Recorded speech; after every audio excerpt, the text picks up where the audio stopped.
ಈ ಚಳುವಳಿ ರಾಜಕೀಯ ಚಳುವಳಿ ಅಲ್ಲ, ರಾಜಕೀಯೇತರ ಚಳುವಳಿ.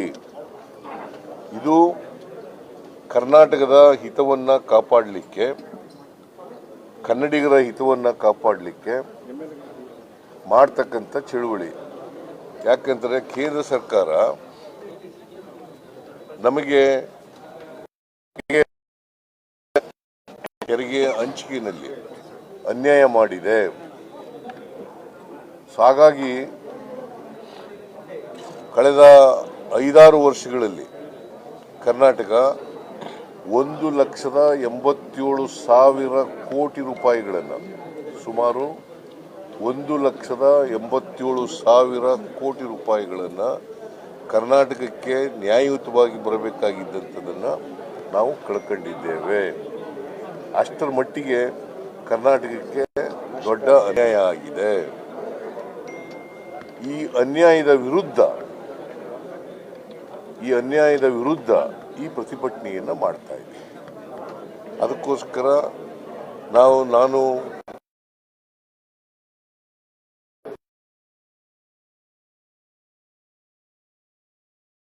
ನೀವು ಕೂಡ ಪಾರ್ಟಿಸಿಪೇಟ್ ಮಾಡಿ ಅಂತ ಹೇಳಿ ಪತ್ರ ಬರೆದೆ. I don't know whether they are coming or not, I do not know now. But ನೋಡ್ಬೇಕು ಅಲ್ಲಿ ಬರ್ತಾರ ಇಲ್ವೋ ಅಂತ ಗೊತ್ತಿಲ್ಲ. ಇಲ್ಲ, ಪ್ರೊಟೆಸ್ಟ್ ಇದಕ್ಕೋಸ್ಕರ ಮಾಡ್ತಾ ಇಲ್ಲ ಅನ್ನೋ ಕಾಣಿಸುತ್ತೆ ನನಗೆ ಗೊತ್ತಿರೋ ಮಟ್ಟಿಗೆ. ಬೇರೆ ವಿಚಾರಗಳಿಗೆ ಮಾಡ್ತಾ ಇರ್ಬೋದು. ತಾಳ್ರಿ, ನಾ ಇನ್ನೂ ಹೇಳಿಲ್ಲ, ಸುಮ್ಮನೆ ಇರಮ್ಮ ನೀನು. You don't know Kannada? Please wait, please calm. ಗೊತ್ತಾಯ್ತಲ್ಲ?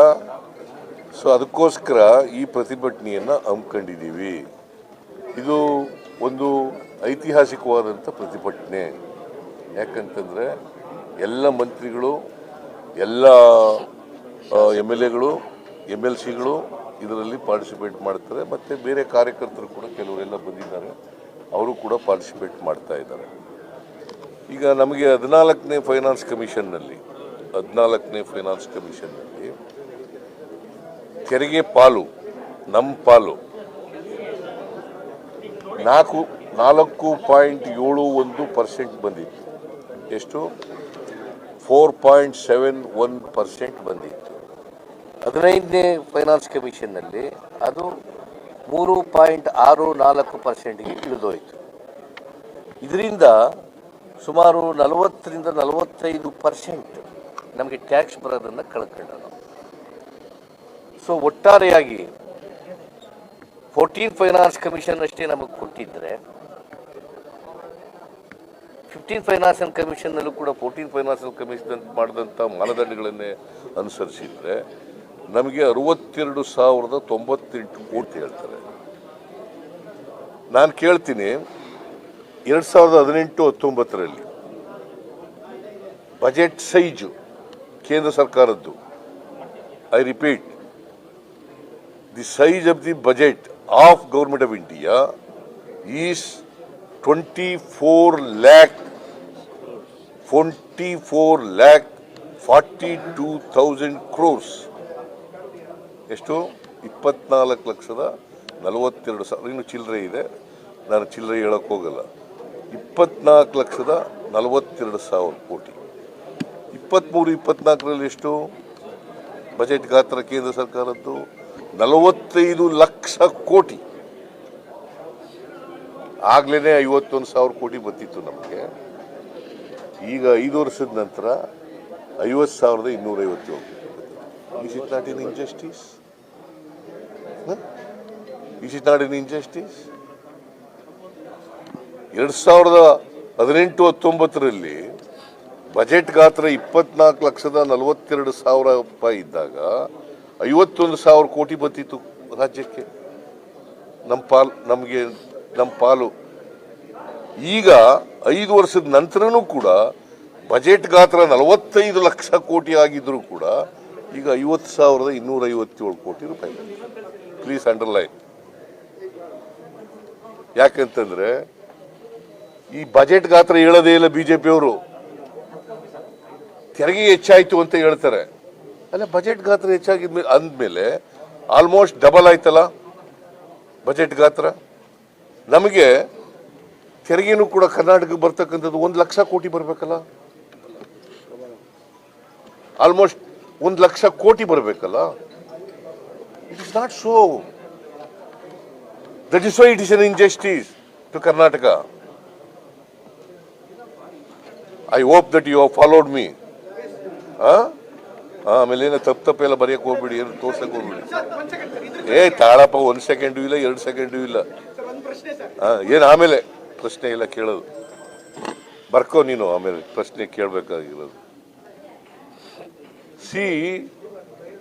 ನಮಗೆ 1 ಲಕ್ಷ ರೂಪಾಯಿ ಆಯಿತು. ಆಮೇಲೆ ಈ ಸೆಸ್ಸು ಮತ್ತು ಸರ್ಚಾರ್ಜ್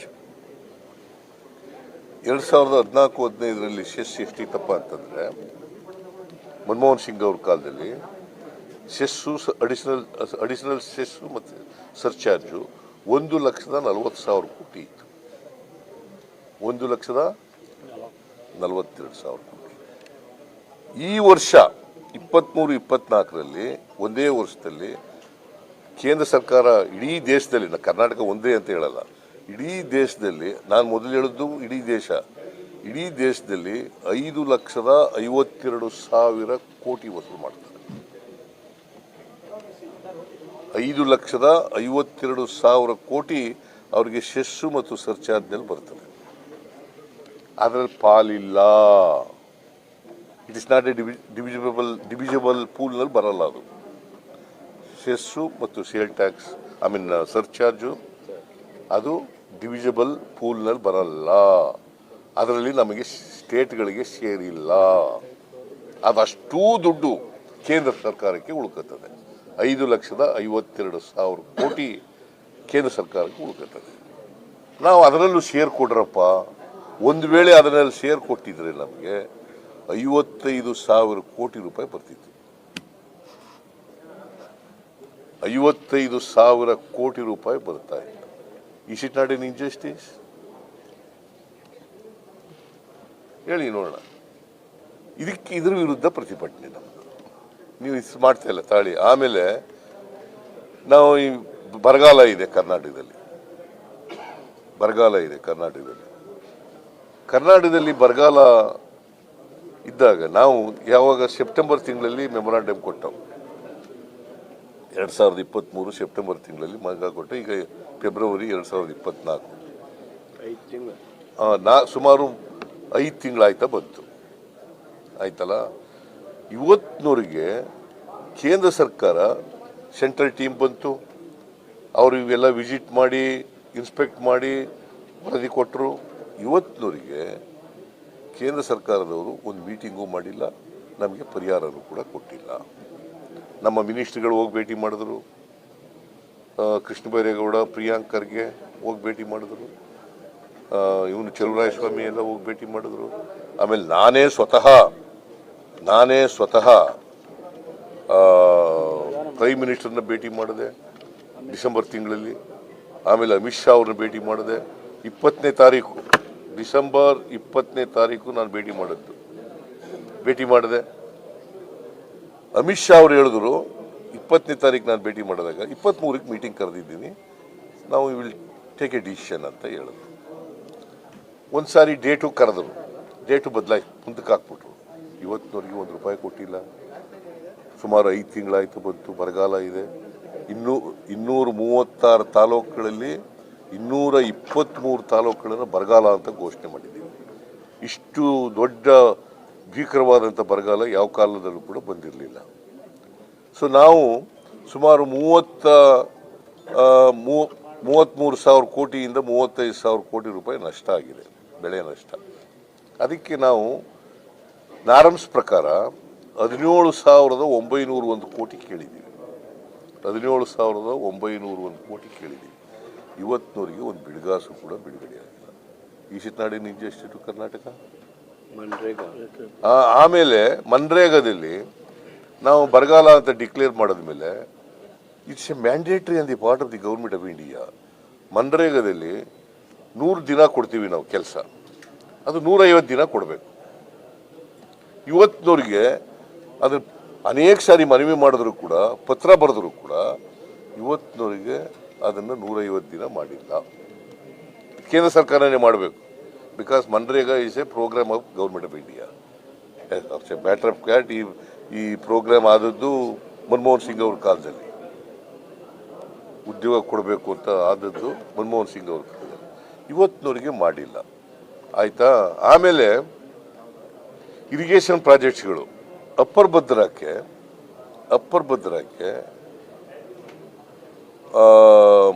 ಅಂತೇಳು ನಮ್ಮ ನಿರ್ಮಲಾ ಸೀತಾರಾಮನ್ ಅವರು ಅವ್ರ ಬಜೆಟ್ನಲ್ಲಿ 23-24ನೇ ವರ್ಷದ ಬಜೆಟ್ನಲ್ಲಿ ಹೇಳಿದ್ದಾರೆ, ಕರ್ನಾಟಕಕ್ಕೆ 5,300 ಕೋಟಿ ರೂಪಾಯಿ ಕೊಡ್ತೀವಿ ಅಪ್ಪರ್ ಕೃಷ್ಣಕ್ಕೆ ಅಂತ ಹೇಳಿದ್ದಾರೆ. ಅದಾದ್ಮೇಲೆ ಬಸವರಾಜ ಬೊಮ್ಮಾಯಿ ಅವರು ಬಜೆಟ್ ಮಂಡಿಸಿದ್ರು. ಅವ್ರ ಬಜೆಟ್ನಲ್ಲೂ ಹೇಳಿದ್ದಾರೆ 5,300 ಕೋಟಿ ಬರ್ತದೆ. ಅಷ್ಟೇ ಅಲ್ಲ, ಅಪ್ಪರ್ ಭದ್ರಾ ಪ್ರಾಜೆಕ್ಟ್ ಅನ್ನ ನ್ಯಾಷನಲ್ ಪ್ರಾಜೆಕ್ಟ್ ಮಾಡ್ತೀವಿ ಅಂತ ಹೇಳಿದ್ದಾರೆ. ಯಾರು ಹೇಳಿರೋದು? ಮಿಸ್ಟರ್ ಬಸವರಾಜ ಬೊಮ್ಮಾಯಿ. ಏನಾಗಿದ್ರು ಅವರು? ಚೀಫ್ ಮಿನಿಸ್ಟರ್ ಆಗಿದ್ರು. ಅವ್ರು ಹೇಳಿರೋದು. ಈಗ ಏನೂ ಕೊಡಬೇಕಾಗಿಲ್ಲ ನಾವು ದುಡ್ಡು ಅಂತಂದ್ರೆ ಇದು ಬಜೆಟ್ನಲ್ಲಿ ಹೇಳಿರೋ ದುಡ್ಡಲ್ವಾ? ಬಸವರಾಜ ಬೊಮ್ಮಾಯಿ ಹೇಳ್ತಾರಲ್ಲ, ಅವರೇ ನ್ಯಾಷನಲ್ ಪ್ರಾಜೆಕ್ಟ್ ಮಾಡ್ತೀವಿ, ಅಪ್ಪರ್ ಭದ್ರನ 5,300 ರೂಪಾಯಿ ಕೊಡ್ತೀವಿ ಅಂತ ಒಪ್ಕೊಂಡವ್ರೆ ಕೇಂದ್ರ ಸರ್ಕಾರದವರು. ಅದರಿಂದ ನಾವು ಕೊಡ್ತೀವಿ 5,300 ಕೋಟಿ, ಅವ್ರು ಕೊಟ್ಟದ ಹಂಗೆ ಕೊಟ್ಬಿಡ್ತೀವಿ ಅಂತ ಹೇಳಿದ್ರಲ್ಲ ಬಜೆಟ್ ಭಾಷಣದಲ್ಲಿ ಹೇಳಿರೋದು. ಬೇರೆ ಸುಮ್ಮನೆ ಏನೋ ಭಾಷಣ ಮಾಡಿರೋದಲ್ಲ, ಬಜೆಟ್ ಸ್ಪೀಚ್ನಲ್ಲಿ ಹೇಳಿರೋದು.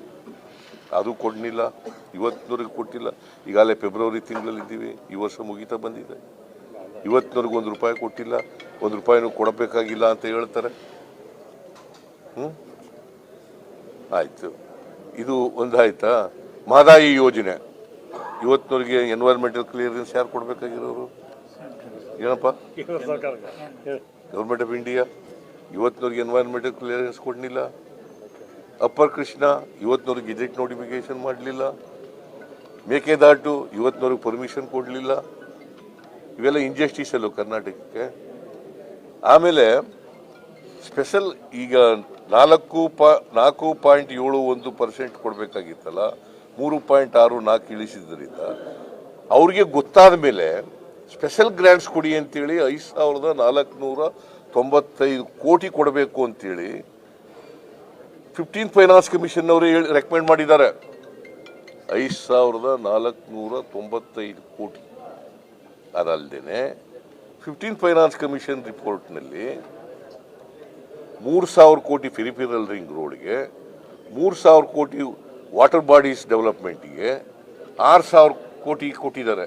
6 ಪ್ಲಸ್ 5,495 11,495 ಕೋಟಿ. ಎಷ್ಟು? 11,495 ಕೋಟಿ. ಇದು ಕೊಡಲಿಲ್ಲ ಒಂದು ಪೈಸೆನೂ. ಇದನ್ನು ರಿಜೆಕ್ಟ್ ಮಾಡಿಬಿಟ್ರು. ನಿರ್ಮಲಾ ಸೀತಾರಾಮನ್ ಹೇಳ್ತಾರೆ, ನಾನು ಇಂಟರ್ಫಿಯರ್ ಆಗಲ್ಲ ಫೈನಾನ್ಸ್ ಕಮಿಷನ್ ನಲ್ಲಿ. Then why you are rejected? Why you refuse to give? Why ನೀವು ಆಗಲ್ಲ? 15th ಫೈನಾನ್ಸ್ ಕಮಿಷನ್ ಇಂಟರ್ಫಿಯರ್ ಆಗಲ್ಲ. ಆಮೇಲೆ ಯಡಿಯೂರಪ್ಪ ಪೆದ್ದಾಗಿ ಏನು ಹೇಳ್ತಾರೆ, ಬಸವರಾಜ್ ಏನು ಹೇಳ್ತಾರೆ ಅಂತಂದ್ರೆ, ಪೊಲಿಟಿಕಲ್ ಸ್ಟೇಟ್ಮೆಂಟು ಏನಂತ ಹೇಳ್ತಾರೆ, ಆ ಕಾಲದಲ್ಲಿ 15ನೇ ಫೈನಾನ್ಸ್ ಕಮಿಷನ್ ಆದಾಗ ಸಿದ್ದರಾಮಯ್ಯನವರೇ ಚೀಫ್ ಮಿನಿಸ್ಟರ್ ಆಗಿದ್ರು, ಅವ್ರು ಸರಿಯಾಗಿ ರೆಪ್ರೆಸೆಂಟ್ ಮಾಡಲಿಲ್ಲ. ಆಗ 15ನೇ ಫೈನಾನ್ಸ್ ಕಮಿಷನ್ ಕಾನ್ಸ್ಟಿಟ್ಯೂಟ್ ಆದಾಗ ಯಾರಿದ್ದದು? ಮಿಸ್ಟರ್ ನರೇಂದ್ರ ಮೋದಿ. ರಿಪೋರ್ಟ್ ತಗೊಂಡವ್ರು ಯಾರು? ಮಿಸ್ಟರ್ ನರೇಂದ್ರ ಮೋದಿ.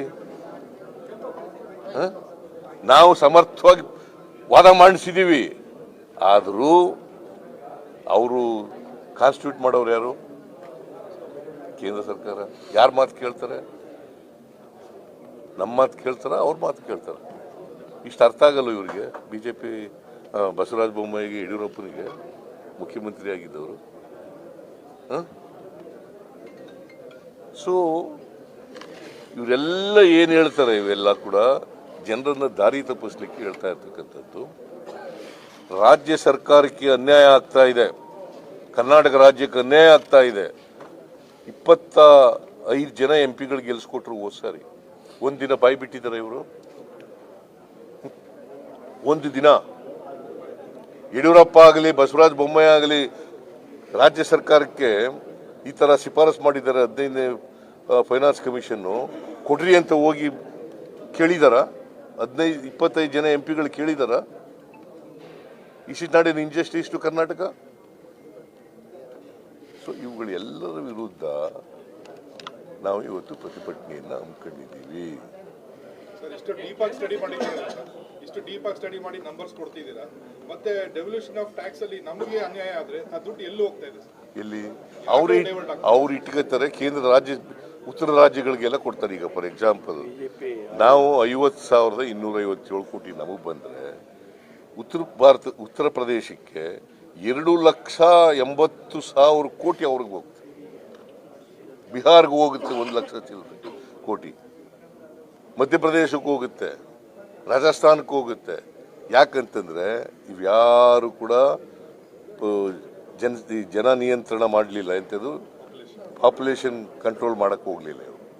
ಈಗ ಏನು ಮಾಡ್ತಾರೆ, 5 ಮಾನದಂಡಗಳು ಮಾಡ್ತಾರೆ. 7th ಶೆಡ್ಯೂಲ್ನಲ್ಲಿ 5 ಮಾನದಂಡಗಳಿದ್ದಾವೆ. ಒಂದು ವಿಸ್ತೀರ್ಣ ಎಷ್ಟಿದೆ ಕರ್ನಾಟಕದ್ದು, ಜನಸಂಖ್ಯೆ ಎಷ್ಟಿದೆ, ತಲಾ ಆದಾಯ ಎಷ್ಟಿದೆ, ಕಾಡು ಎಷ್ಟಿದೆ,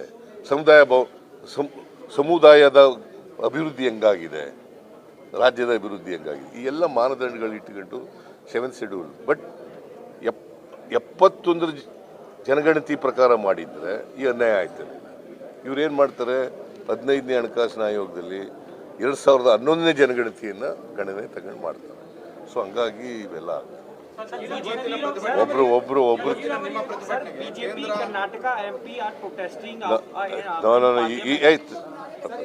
ಪ್ಲೀಸ್ ವೇಟ್ ತಾಳಿ ಇವರು ಕೇಂದ್ರ ಸರ್ಕಾರದ ವಿರುದ್ಧ ನಿಮ್ಮ ಈ ಒಂದು ಪ್ರತಿಭಟನೆಗೆ ಇವತ್ತು ಕೇಂದ್ರ ಸರ್ಕಾರ ನಿಮ್ಮ ಸ್ಪಂದಿಸುತ್ತೆ ಅನ್ನುವಂತ ಒಂದು ಭರವಸೆ ಇದೆ. ಸ್ಪಂದಿಸ್ತದೆ ಬಿಡ್ತದೆ ಅನ್ನೋದಕ್ಕಿಂತ ಹೆಚ್ಚಾಗಿ ನಾವು ಕರ್ನಾಟಕ ರಾಜ್ಯದ ಹಿತವನ್ನು ಕಾಪಾಡಬೇಕು. ಇಡೀ ದೇಶದ ಕೇಂದ್ರ ಸರ್ಕಾರದ ಗಮನವನ್ನು ಸೆಳೀಬೇಕು, ಮತ್ತೆ ಜನರ ಗಮನವನ್ನು ಸೆಳೀಬೇಕು. ನನಗೆ ಇನ್ನೂ ಹೋಪ್ಸ್ ಇದೆ.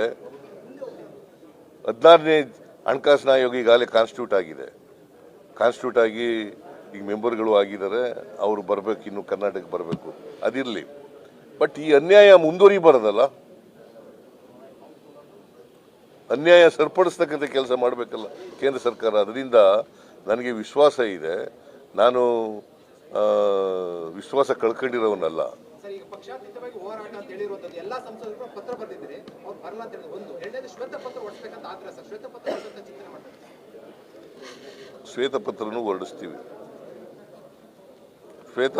ಹೊರಡಿಸ್ತೀವಿ. ಯಾಕೆ ನಾವು ಬಜೆಟ್ ಮಂಡಿಸಿದ ಮೇಲೆ ಶ್ವೇತಪತ್ರನೂ ಹೊರಡಿಸ್ತೀವಿ. As a matter of fact, budget itself is a white paper. But ಆದರೂ ಶ್ವೇತಪತ್ರ ಹೊರಡಿಸ್ತೀವಿ.